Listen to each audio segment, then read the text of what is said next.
నమస్తే. తెలంగాణలో ఆదాయానికి మించిన ఆస్తుల కేసులో అరెస్ట్ అయినటువంటి శివ బాలకృష్ణ. ఆయన గురించి ఒక్కొక్కటి బయటకొస్తున్నాయి.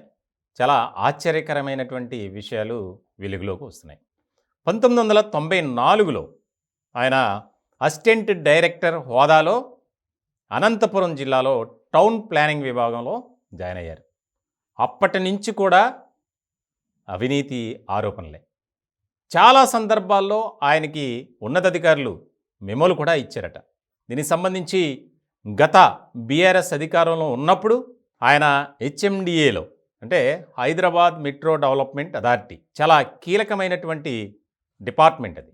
ఆ డిపార్ట్మెంట్లో చాలా ప్రధానమైనటువంటి సెక్షన్ టౌన్ ప్లానింగ్. అందులో సార్ గారు ఉన్నతాధికారిగా పనిచేశారు. దాదాపు ఏ పని జరగాలన్నా ఆయన చేయి తడపాల్సిందే. ఆయనకి ప్రతి విషయంలోనూ ఆయన ఒక వర్క్ కేటాయించి పనులు చేయించాలంటే పర్సంటేజ్ అట్లా కోట్లాది రూపాయలు. అసలు తెలంగాణ చరిత్రలో ఈ రకమైనటువంటి అవినీతి అధికారిగా గుర్తింపు పొందినటువంటి వ్యక్తులు చాలా చాలా చాలా అరుదనే చెప్పాలి. అందులో ఈయన ముందు వరుసలో ఉంటాడు. ఏసీబీ అధికారులు చేసినటువంటి సోదాల్లో నగలు, విలువైనటువంటి వాచీలు, సెల్ ఫోన్లు, ల్యాప్టాప్లు, ఖరీదైనటువంటి కార్లు, ఎన్నో ఎల్ఐసి పాలసీలకు సంబంధించినటువంటి బాండ్స్, అలాగే ఆయా బ్యాంకుల్లో లక్షలాది రూపాయల బ్యాంక్ బ్యాలెన్సులు. ఇట్లా ఒకటి కాదు. ఆయన అవినీతి గురించి చెప్పాలంటే చాలా టైం పడుతుంది. ఇప్పుడు అరెస్ట్ అయ్యాడు. అరెస్ట్ అయిన తర్వాత అతన్ని విచారిస్తున్నటువంటి క్రమంలో కూడా అధికారులకు సహకరించలేదట. దానికి ఒక పిటిషన్ వేశారు. మళ్ళీ కస్టడీలోకి తీసుకోవాలి ఖచ్చితంగా. ఎందుకనంటే అధికారాన్ని అడ్డు పెట్టుకొని ఏ రకమైనటువంటి అక్రమాలకు పాల్పడ్డారు శివ బాలకృష్ణ అనేది ఇక్కడ ఉదాహరణ. చాలా కోట్లాది రూపాయలు, దాదాపు 100 కోట్లకు పైగా ఆస్తులు ఉన్నాయి రాష్ట్ర వ్యాప్తంగా. ఒక తెలంగాణలోనే కాదు, ఆంధ్రప్రదేశ్లో కూడా. ఎందుకనంటే రాష్ట్రం విభజన కాకముందు సార్ గారు ఆంధ్రప్రదేశ్ సంబంధించిన ప్రాంతాల్లో కూడా పనిచేశారు. సో ఇలాంటి నేపథ్యంలో 2 రాష్ట్రాల్లో ఆయన కూడగట్టినటువంటి అక్రమ ఆస్తులు లెక్క చూస్తే నిజంగా షాక్ అవ్వాల్సిందే. ఎక్కడ చూసినా భూములకు సంబంధించినటువంటి డాక్యుమెంట్స్, అలాగే ఫ్లాట్లు నిర్మాణం చేయబడుతున్నటువంటి దానికి సంబంధించినటువంటి పత్రాలు ఒక్కటి కాదు. ఇలా ఏసీబీ అధికారులే ఆశ్చర్యపోయారంటే పరిస్థితి అర్థం చేసుకోవచ్చు. ఒక రకంగా చెప్పాలంటే కోట్లకు పడగలెత్తాడు. ఇప్పుడు విషయం ఏంటంటే ఈయనకి ఎవరు సపోర్ట్ చేశారు? ముఖ్యంగా బీఆర్ఎస్ అధికారంలో ఉన్నప్పుడు ఒక కీలకమైనటువంటి మంత్రి అండదండలతో మనోడు రెచ్చిపోయాడు. ఇది ఒక నిర్ధారణకు వచ్చారు ఏసీబీ అధికారులు. అలాగే ఈ సార్ గారి కింద ఉన్నటువంటి సిబ్బంది ఎవరైతే ఉన్నారో వారిలో దాదాపు ఒక 75% ఎంప్లాయీస్ సార్ ఏది చెప్తే అదే. ఎందుకంటే మరి తప్పదు. ఉన్నతాధికారి, ఆయన కింద పనిచేసే 10 మందో 15 మందో ఉంటారు. వారు సార్ ఏది చెప్తే అది చేయాల్సిందే కదా. అట్లా కొంతమంది అయితే ఆయన చెప్పిన దానికి నో అంటే వెంటనే ట్రాన్స్ఫర్, లేదా అతని మీద కక్ష సాధింపు చర్యలు, ఇవి కూడా ఉన్నాయి ఈయన గారి దగ్గర.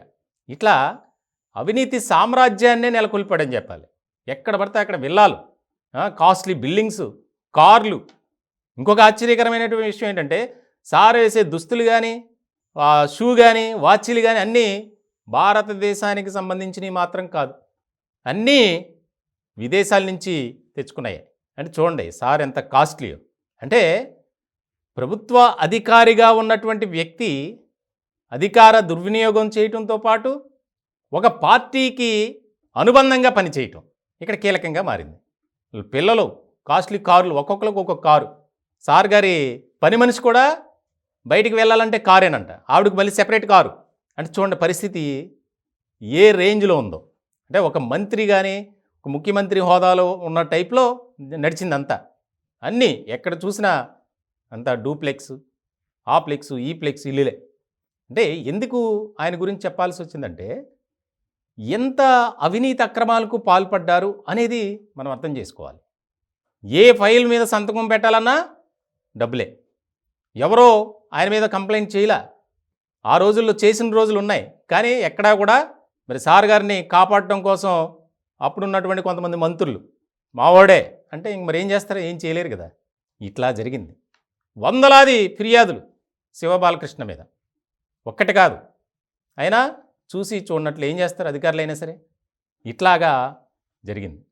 ప్రభుత్వం మారిన తర్వాత ప్రతి అవినీతి అధికారి మీద ఉక్కుపాదం మోపుతాం, ఎవరైనా అక్రమాలకు పాల్పడ్డారంటే బయటికి లాగుతాం అని రేవంత్ రెడ్డి గారు చెప్పారు. అలాగే ఈసారి కూడా బయటకు వచ్చారు. ఒక్కటే కాదు, దాదాపు 17 చోట్ల చేసినటువంటి సోదాల్లో చాలా ఆశ్చర్యకరమైనటువంటి విషయాలు బయటకు వచ్చాయి. ఒక్కటే కాదు, ఎన్నో అక్రమాలు, ఎంతో అవినీతి, బినామీలు, కుటుంబ సభ్యులే కాకుండా బయటవారు, అంత దారుణమైనటువంటి పరిస్థితిలో ఆయన పనిచేశారు. ఆయన చెప్పిందే ఇక వేదం. ఏదో అంటారు కదా, పట్టిన కుందేలకు 3 కాళ్ళు అంటే ఆయన చెప్పిందే వేదం అన్నట్టు. ఆయన పట్టిన కుందేలకు 3 కాళ్ళు. సో చాలా ఇక్కడ ఆసక్తికరమైనటువంటి విషయాలు బయటకు వస్తున్నాయి, చాలా కీలకమైనటువంటి అంశాలు. ఎందుకనంటే ఒక అధికారి హోదాలో ఉండి ప్రభుత్వం చేత జీతం తీసుకుంటూ, ప్రజల సొమ్మేగా జీతం అంటే, పబ్లిక్ కట్టేటువంటి పన్నులు వాటితోనే ప్రభుత్వం జీతాలు ఇచ్చేది. అది కాకుండా అంటే ఆ జీతం సంతోషం లేదు, అయ్యగారికి సంతృప్తి లేదు, అక్రమంగా సంపాదించాలి, అవినీతి సొమ్ము కూడగట్టాలి. అలాగే కోట్లాది రూపాయలు, 100 కోట్ల వరకు ఐడెంటిఫై చేశారంటే అది మార్కెట్లో 10 రెట్లు వాల్యూ అట. అధికారిక లెక్కల ప్రకారం చెప్తారు ఏసీబీ కానీ ఎవరైనా సరే. కానీ అది మార్కెట్ వాల్యూ వచ్చేసరికి డబల్ ట్రిపుల్ ఇట్లా పెరుగుతూ ఉంటుంది. ఎక్కడ చూసినా ల్యాండ్స్, ప్లాట్లు, విల్లాలు, కార్లు. ఈ రకమైనటువంటి పరిస్థితుల్లో ఇప్పుడు ఆయన కస్టడీలోకి తీసుకుని విచారిస్తే కనుక చాలా అంశాలు బయటకు వస్తాయి. ఇంకా కొన్ని చోట్లయితే ఈ 17 చోట్ల సోదాలు జరిగాయి. అందులో 3-4 చోట్ల ఏసీబీ అధికారులను కొట్టడానికి కూడా చూశారు ఈ శివబాలకృష్ణ మనుషులు. చాలా తెలంగాణ రాష్ట్రంలోనే ఈ ఏసీబీ అధికారులు చేసినటువంటి సోదాల్లో ఆదాయానికి మించిన ఆస్తుల కేసులో 2 తెలుగు రాష్ట్రాల్లో శివబాలకృష్ణ అంశం మాత్రం చాలా ఇంపార్టెంట్ అనే చెప్పాలి. గతంలో చాలామంది దొరికారు, దొరకలేదంటే దొరికారు. కానీ ఈ రకమైనటువంటి ఆస్తులు కూడగట్టిన వారిలో చాలామంది తక్కువ మంది ఉన్నారు. ఈయన గారు మాత్రం ఫస్ట్ ప్లేస్లో నిలుస్తారు. ఒక్కటి కాదు, ఎక్కడ చూసినా ఇల్లంతా నగలే, ఎక్కడ చూసినా డబ్బే. ఆశ్చర్యపోయారు ఏసీబీ అధికారులు. సో మొత్తం కూపీలు అవుతున్నారు. హెచ్ఎండిఏలో పనిచేసినప్పుడు ఆయన ఏవైతే ఫైల్స్ మీద సంతకాలు పెట్టారో వాటిని కూడా తీయండి. అసలు మొత్తం ఆయన ఎక్కడెక్కడ పనిచేశాడు, ఆయన క్లియరెన్స్ ఇచ్చినటువంటి అంశాలు ఏమున్నాయనేది సీఎం రేవంత్ రెడ్డి గారు ఆదేశాలు జారీ చేశారు. దానికి సంబంధించి చాలా వేగంగా జరుగుతుంది విచారణ. ఈయన వెనుక చాలామంది ఉన్నారు, వారిని కూడా బయటికి లాగాలి, ఎవరిని కూడా ఉపేక్షించకూడదు అనే ఆలోచనలోనే అధికారులు ముందుకు వెళ్తున్నారు. మొత్తానికి ఈ విచారిస్తే కనుక ఇంకా చాలా అంశాలు బయటకు వస్తాయి, చాలామంది బయటపడతారు. ప్రభుత్వ శాఖల్లోని అలాగే గత ప్రభుత్వంలో ఉన్నటువంటి ప్రముఖులు. ఇది పెద్ద చర్చనీయాంశమైంది రాజకీయ వర్గాల్లో, ఇలా పబ్లిక్లో కూడా. ఇప్పటివరకు తెలియదా అంటే అవినీతికి పాల్పడ్డాడు, సంపాదించాడు, కూడగట్టుకున్నాడు అన్నీ తెలుసు, కానీ ఎవరు ఏం చేయలేకపోయారు. ఎందుకంటే ఆయన వెనక పెద్దలు ఉన్నారు. మొత్తానికి శివబాలకృష్ణ అంశంలో ఇంకా ఆసక్తికరమైనటువంటి విషయాలు వెలుగులోకి వస్తాయని ఒక చర్చ అయితే బాగా జరుగుతుంది.